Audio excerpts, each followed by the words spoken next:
when I got to my screening, there was an audible, oh, when y'all got to the laundromat and you took the sunglasses off and you were like, what are we doing? There's a lady next to me movie went, oh. Oh my God. I was like, okay. My man can wear a suit.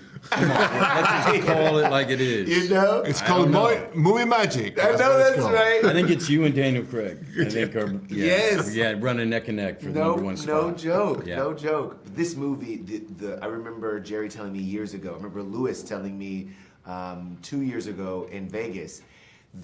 Really, they wanted this movie to feel fast. That you wanted to, when you got in that car, you wanted to feel the stakes. And man, the reviews, I mean, I think are indicative. When was the last time you won a race?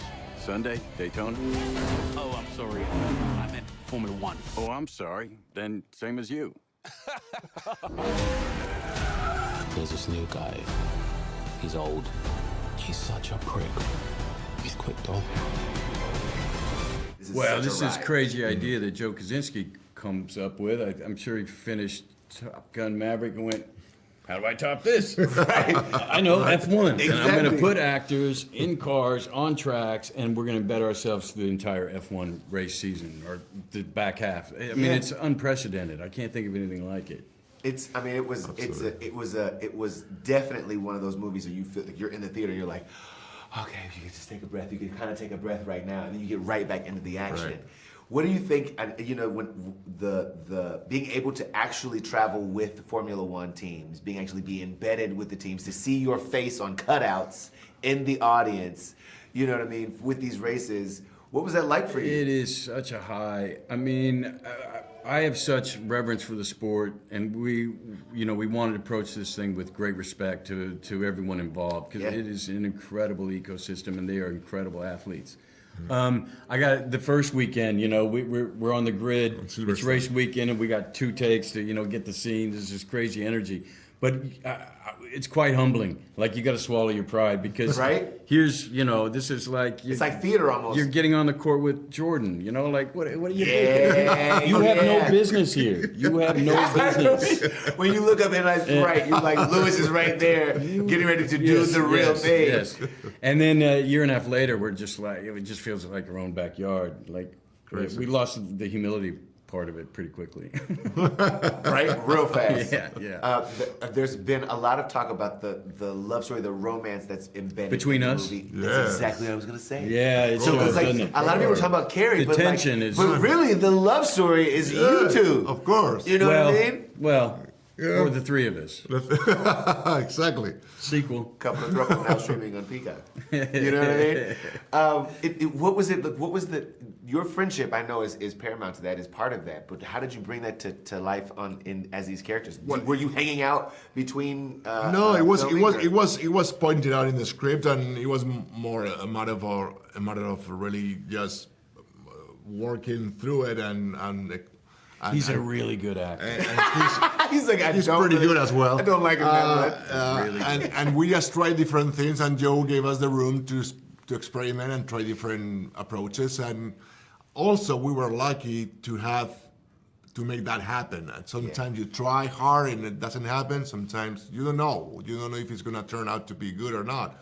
In this case, I think it works, and it's something beyond your control. It does happen or it does not happen. Yeah. Well, speaking of control, I know something that was absolutely within your control, Brad. The backstories of a lot of Sonny's experience, and in particular, his hot dog tattoo. Right. The hot dog tattoo. Right. Please take me inside. How did this happen? What is? I don't know. Joe and I were having a laugh about it. Okay, so the backstory is, you know, he and Rubin, Javier's character, were teammates and drivers in F1 in the early 90s. And Sonny has this catastrophic accident and does not return to the sport. But it was this idea of marking what was a painful time with some kind of humor. Do you know the painful time in his history? So one, he's got the track on his forearm here on Jerez, where I'll explain that in a second. And then the hot dog was pointing at to the scar and the operation on the back, like. Gotcha. Yeah, exactly. So it was just a way to like embrace, what would be emblematically a horrific moment when it initially happened. And we got to thank Martin Donnelly. Lewis brought us to a racer from the early 90s, Martin Donnelly, and who graciously let us use his crash, which is really, really generous makes the point. Yeah, so generous of him. Well, I remember seeing, I wrote down, and we were in the theater, I was like, ask Brad about hot dog tramp stamp. Like, I gotta ask Brad. You got the answer. You gotta, you know what I mean? Yeah. I love it. I'll tell you a funny story about tramp stamps. Yes? Yes, I want to hear. And go. Our day one at Silverstone, they kitted out, we had a garage in between Ferrari and Mercedes. They kitted out we had real pit crew. They kitted them out with, Apex. But on the back, they had printed, because this is where sometimes sports and designers don't talk. Right here on the tramp stamp, it said Action Factory. Oh, no! And they got so much shit from the neighboring teams. Action Factory? They pulled those shirts and redid them. I bet real fast. And now it sits right there. Better on the shoulder than the lower back. Yes. However, limited edition, if you still have it, the limited edition, the tramp stamp version, pretty nice. I saved one for my friend. There you go. Dax There you Shepard. No, not for me. Dax. For Dax? Dax could sport that. Oh, I cannot wait to ask him to see that.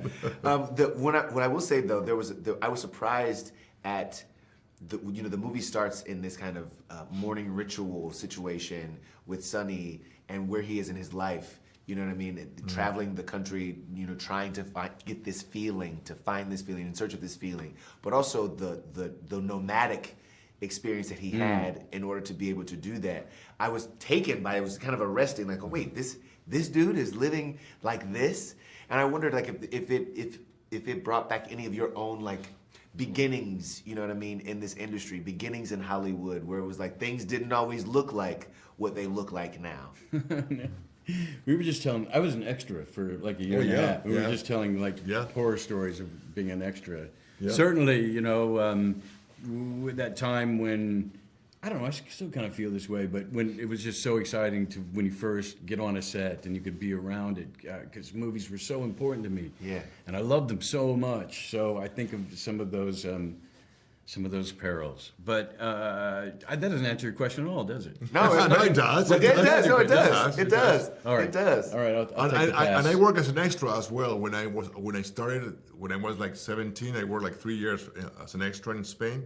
And that's why I always look at how they treat extras in movies. Yeah, it's important. Right? It's important, very important. Background actors, we call them now. My day was extras. Yes. Yeah. Wow. Yeah. Love No, you, it fellas. is true. It's true.